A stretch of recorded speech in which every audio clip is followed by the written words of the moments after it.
Hi guys, Roger Burnley, vocal coach here. I'm here in my studio in Hollywood, California, and I'm going to answer another question for you. And this is going to be a little different. I'm going to try to explain this a little differently for you guys.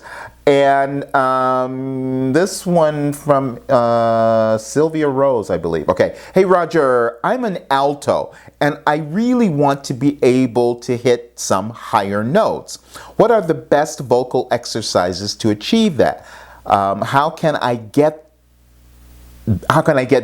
better at getting to those notes without straining too much? Okay, so that's the question. So let's do this.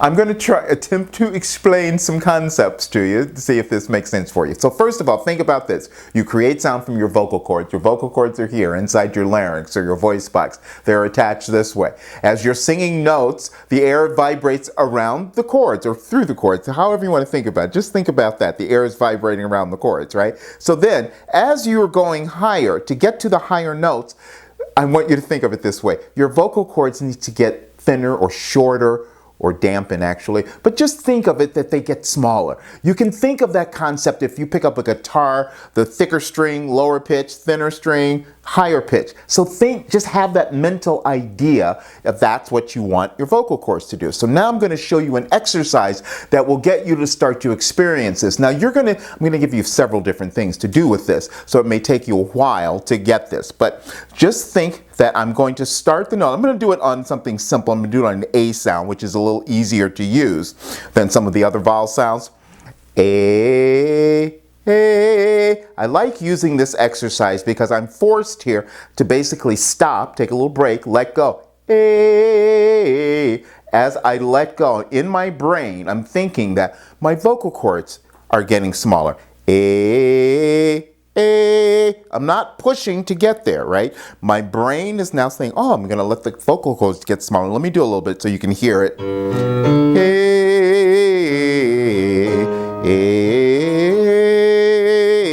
Starting here.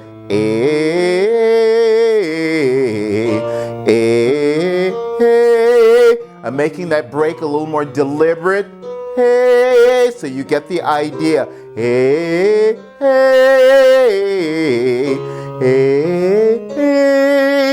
So every time what I'm doing there is kind of letting go and getting and allowing the note. Now, the other thing I want you to start to incorporate with this, because you will start trying to push up to get to those notes. That's going to work against you, because then everything will start to fall back in your throat. Then your vocal cords are not able to do what they're supposed to do. So you're going to now start to think, hey, where you're thinking you're going down into that higher note. So now let me go back. Let me do a little bit more of it so you can see what I'm talking about, because you're going to put all these things together. I'm starting very clean, meaning when you're doing this right now, be careful not to think you have to do this big breath, because then that'll throw you back in your throat. So you're going to start clean.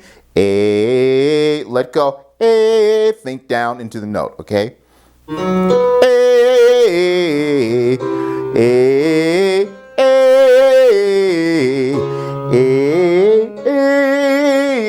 Keep your mouth closed. So you just keep going through it that way. Now, when you start to feel yourself wanting to push to get to the higher note, stop. You're not ready yet. Only take it as high as you can where you're not feeling any strain. To answer her question again, yes, you can get there where you're not feeling that strain if you develop it this way.